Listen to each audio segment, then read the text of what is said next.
Conversamos esta mañana con Patricio Fernández, columnista, escritor, ex convencional constituyente. Patricio Fernández, ¿cómo te va? Mucho gusto, don Juan Manuel. ¿Cómo está, Pato querido? ¿Qué tal?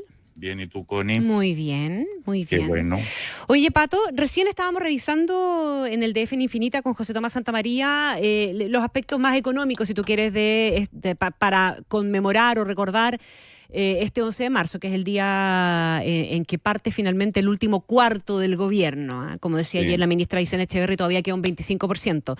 Y esa cuenta que uno hace de los temas económicos nos muestra en una medida bien importante los criterios más pragmáticos, si tú quieres, con los que finalmente el gobierno terminó enfrentando la agenda, siempre con un hito supermercado que es la derrota en el plebiscito de septiembre del 22, cuando finalmente se impuso el rechazo con más de un 62%. ¿Cómo caracterizarías tú a este gobierno desde esa perspectiva? A ver, mira, es que hay una manera siempre de evaluar y de comentar las cosas que es propia de la batalla política, y esa es una, y ahí eso consiste básicamente en encontrar lo más nefasto de la contraparte, digamos, y siempre se le encuentra todo malo al contrincante, salvo cuando se muere. Cuando se muere se le encuentran las cosas buenas porque ya no es peligroso. Pero yo creo que este gobierno tiene lo siguiente, respecto de sus propias expectativas al comenzar, sería nefasto, sería una calamidad. O sea, si se compara él con lo que quería, está muy, muy lejos. Si se compara, en cambio, Chile, como estábamos cuando empezó este gobierno y como estamos hoy, yo creo que podemos decir que estamos en una situación por lo menos más tranquila, estable y algo menos incierta. Entonces sucede esa extraña cosa de que muchos de los logros del gobierno tienen elementos que contradicen o que no están alineados con lo que eran sus propuestas iniciales, razón por la cual nos cuesta verla. Pero piensa tú decías, por ejemplo, el tema económico. Chile dista de estar yendo como cohete, digamos, en un momento de altísima productividad y crecimiento. Pero cuando empezó este gobierno, y incluso después del plebiscito de la primera convención del rechazo, se hablaba incluso de que aquí se venía una recesión fuerte.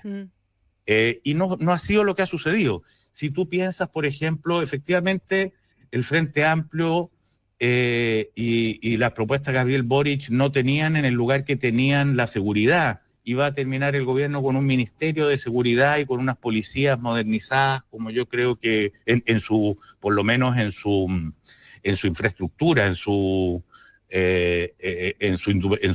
instrumental, como pocas veces antes. Hay una ley antiterrorista dictada durante este gobierno y hay un control de la violencia en la Araucanía por vía de estados de emergencia. Si tú te fijas, nada de lo que estoy diciendo, o muy poco de lo que estoy diciendo, creo que enorgullece a lo que quería el gobierno en su inicio, o a ese mundo político, pero yo creo que son cosas que la ciudadanía seguramente sí. Hay una reforma de las pensiones que dista mucho de haber terminado con las AFP, que más bien, si somos honestos, habría que decir que termina por validar universalmente el sistema de capitalización individual con matices de aporte de seguridad social, pero que va a significar una mejora para la ciudadanía, y así sucesivamente. Te fijas, entonces, claro, es complejo porque hay una manera de festejar los logros de este gobierno que no debe gustarle demasiado a las bases frente amplistas. Pato, nosotros con Juan Manuel más de alguna vez hemos dicho, ¿verdad?, que probablemente uno de los grandes méritos de este gobierno está en lo que tú estás describiendo igual, que es haber dado vuelta a la cuestión y no haber hecho lo que prometió que iba a hacer. Sí. Y eso, ayer nos reíamos porque es súper difícil de bajarlo a un relato medio marquetero, si tú quieres, pero te voy a llevar a la opción de Carolina Toá. Carolina Toá también podría eventualmente hacer como parte de su relato imagínense lo que hubiera sido si yo no hubiera llegado. Claro. Porque ella marca con su llegada después de la derrota del plebiscito un hito importante de quiebre o de giro de esta administración. Sin ningún lugar a duda. O sea, Carolina, la entrada de Carolina Toá es de alguna manera el explícito reconocimiento del presidente a la necesidad de incorporar y de recurrir a una sensibilidad y a una racionalidad política que era bastante ajena a su mundo.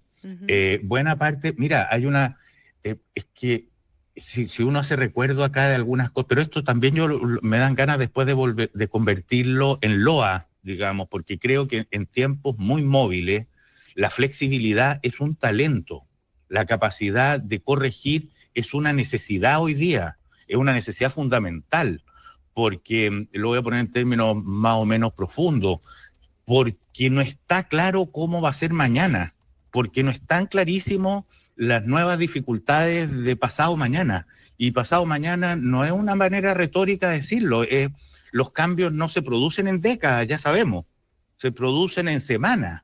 Entonces, la capacidad en esto para cambiar es importante. Mira, buena parte de lo que estamos hablando, esto lleva a evaluar al gobierno, que es lo que corresponde al cabo de 3 años de gobierno. Pero pensemos en lo que ha sido el movimiento de la sociedad chilena. Si resulta que a los convencionales de la convención, de la primera convención, los eligió la ciudadanía, no se autoproclamaron, digamos. La votación después del rechazo hipermayoritario fue la ciudadanía. Lo que eligió el segundo proceso constituyente fue la ciudadanía. Y lo que la rechazó fue la ciudadanía. O sea, estamos en unos tiempos que no es tan fácil sacar la foto de lo que se quiere y donde mantenerse buscando ese sentir ciudadano, no contradecirlo como hacen los autócratas, como hacen los dictadores, como hace Maduro, como hace Ortega, como hace, en fin, como hace Díaz-Canel, es algo muy importante, muy importante.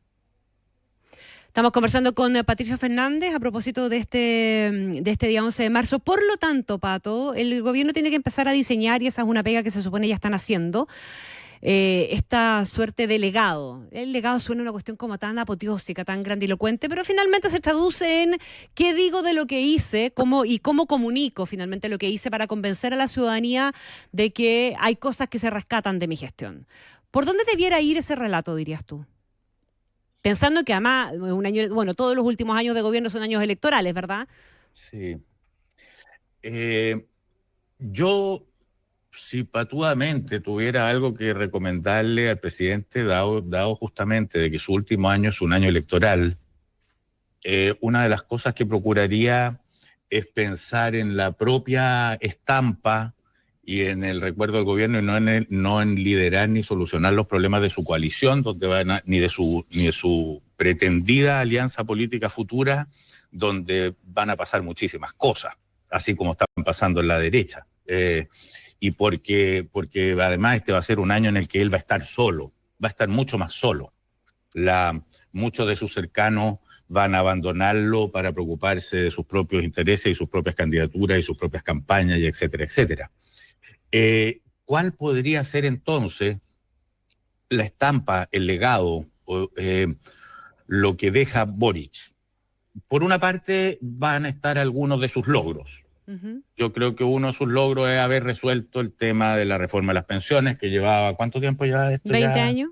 20 años, décadas.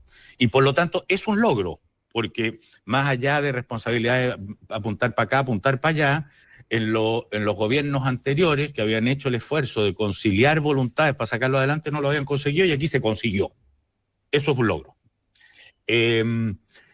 Yo creo que hay algo también que ha pasado en este tiempo, y esto insisto, son cosas que les costaría, yo las valoro, pero le costaría a los mismos miembros del Frente Amplio valorarlas. En Chile empezó a llegar un tema que a mí me ha tocado conocerlo como reportero en América Latina, que se llama el crimen organizado. El haber por lo menos llegado a acercarse a la conciencia común de que este es un tema que es súper importante, que se tiene que combatir lo más unidos posible, cosa que no veo todavía, porque yo tengo la impresión de que uno de los grandes aliados del crimen organizado es la polarización política, digamos, cosa que no me extrañaría que hasta propiciaran. Pero tener un Ministerio de Seguridad, no soy yo el llamado a decir si es la mejor solución en términos burocráticos y operativos, pero significa y simboliza una voluntad de Estado de hacerse cargo de algo que creo que también es importante. Creo que si vemos nosotros cómo estaba Chile el año que este gobierno llegó, o sea, el 2022 fue, Sí. en qué es lo que estábamos y en qué estamos hoy, podemos decir que estamos en una situación más tranquila. Podemos decir que estamos en una situación menos abismal. Yo participé de la convención y reporté cercanamente el estallido social. Escribí de eso y me acuerdo del Chile que vivíamos entonces. Que para algunos estaba lleno de expectativas, para otros lleno de miedo, pero para cualquier observador, digamos, más o menos imparcial, estaba inestable. Hoy día yo creo que quien diga que Chile está en una calamidad está haciendo politiquería, porque no es verdad. Tenemos dificultades, hay necesidades, pero este no es un país que esté viviendo una crisis profunda, no es un país que esté, digamos, que esté en una situación económica ruinosa, está en una situación económica empantanada desde hace décadas. Está con un crecimiento bajo y esto es algo que nos debiera preocupar a todos. Y creo que a este mundo político que está gobernando le pasó también a preocupar, se convirtió. En fin, no sé.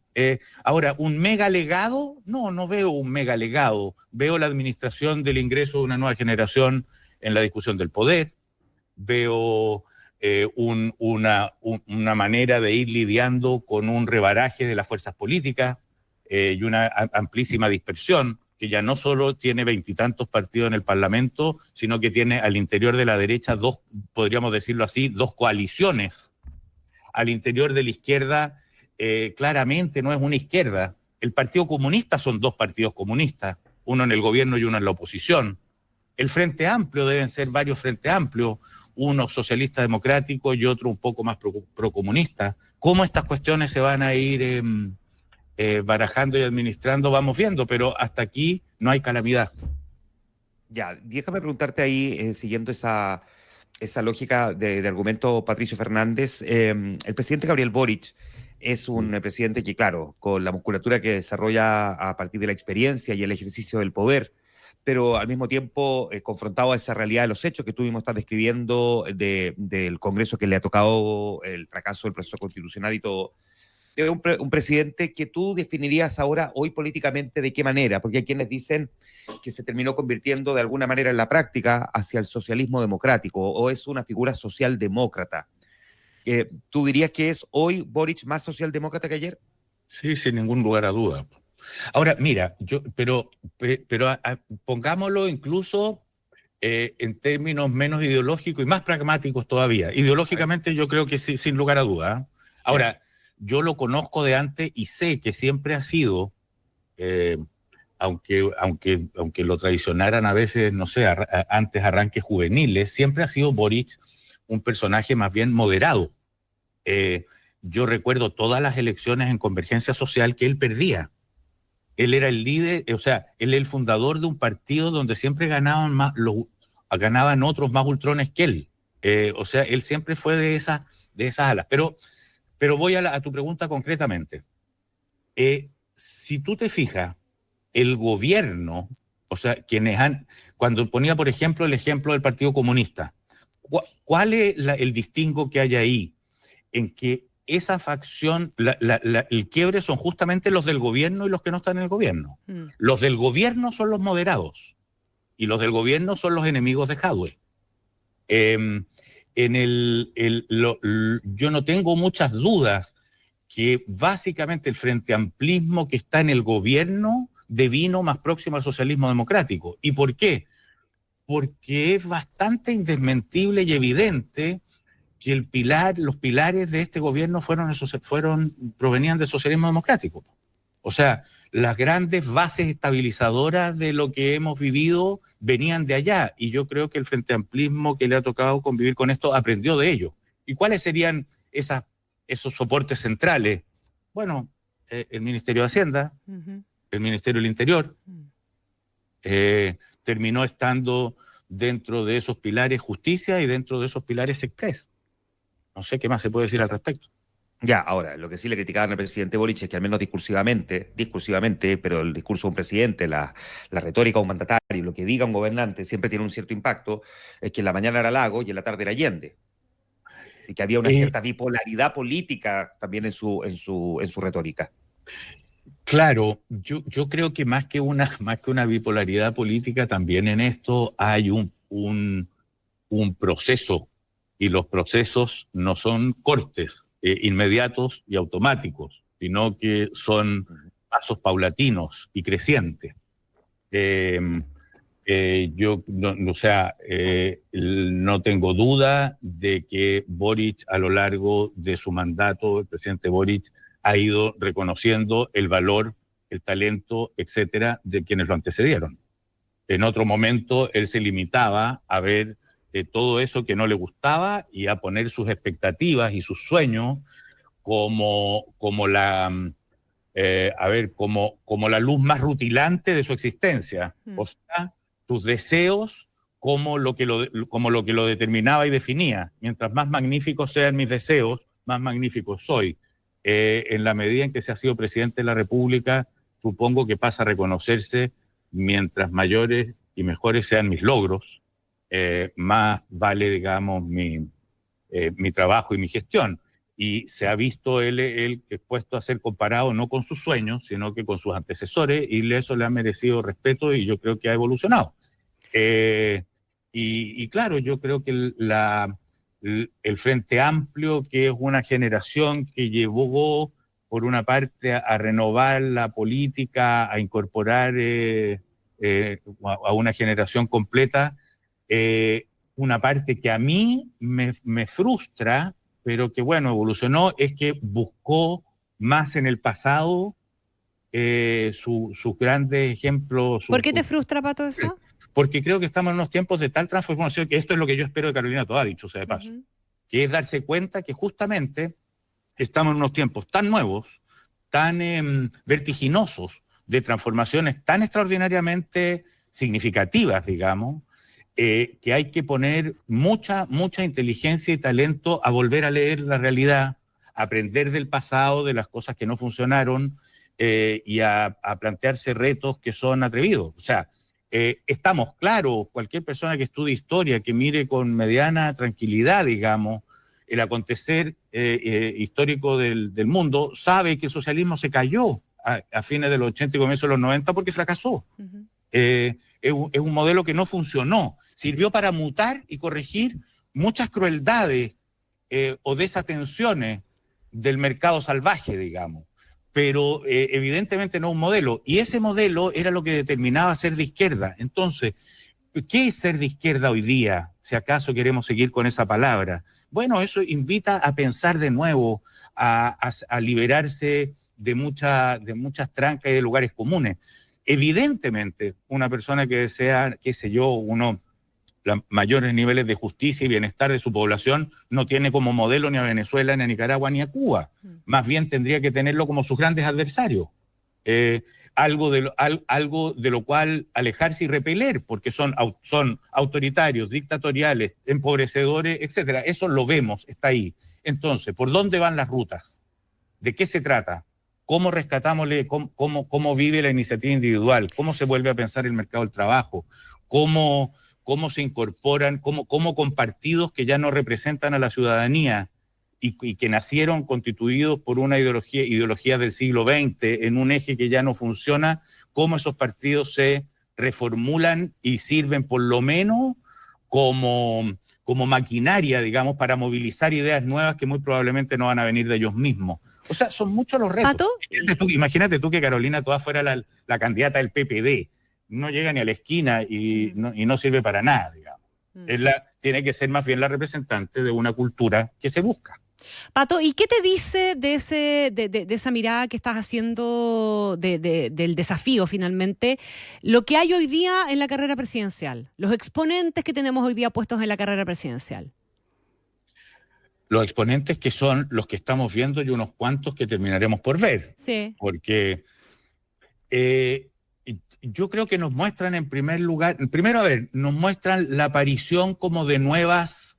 A ver, vamos por orden. En la derecha apareció no solo unos candidatos, no le aparecieron solo un candidato por la derecha a Evelyn Matei, le apareció un bloque. Esto yo creo que es bien importante pensarlo, porque, o sea, lo más probable es que no hayan ni primarias, pero si las hubiera, está la posibilidad incluso de que hubieran 2 primarias.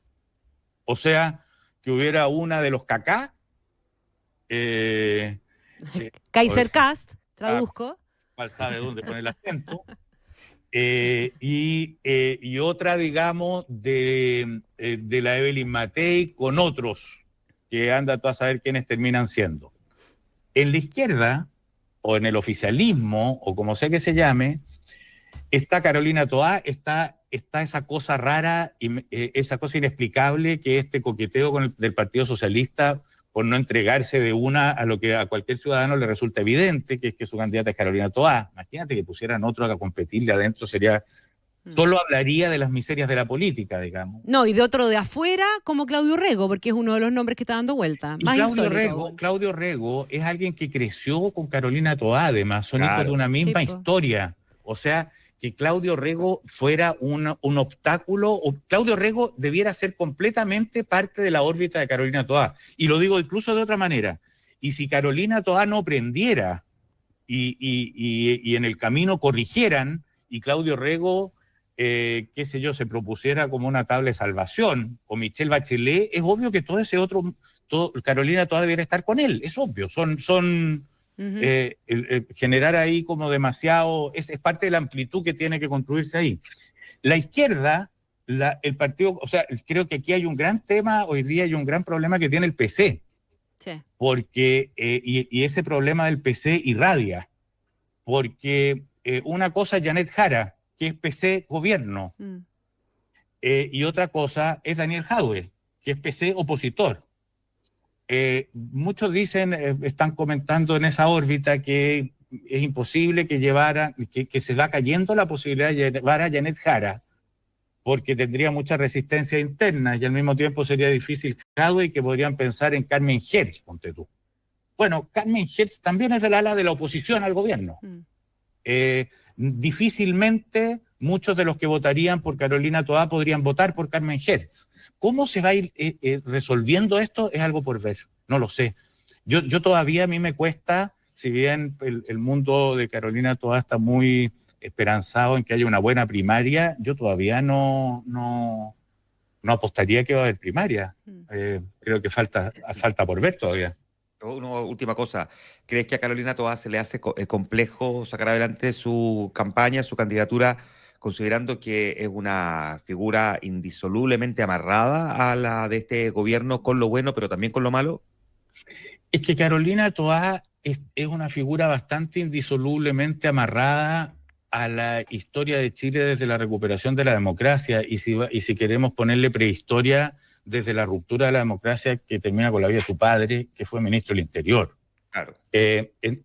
Yo creo que más bien el reto de Carolina Toá, y que así entiendo cuando ha hablado de la característica generacional de lo suyo, es que ha sido un personaje y miembro de una generación que ha secundado procesos liderados por otros, y que en estos momentos se ve ante el reto de liderar, y de que sean los otros los que secundan, y demostrar de algún modo en qué consiste eso que querría liderar, que está cargado de un aprendizaje y al mismo tiempo muy cargado de unos retos nuevos, de algo que vieron esos ojos desde la niñez, digamos, en el Palacio de la Moneda bombardeado, hasta la ya completa madurez después de que una generación incluso posterior a ella quiso quizás más de lo prudente, o vivió con un entusiasmo mayor que soporta el realismo,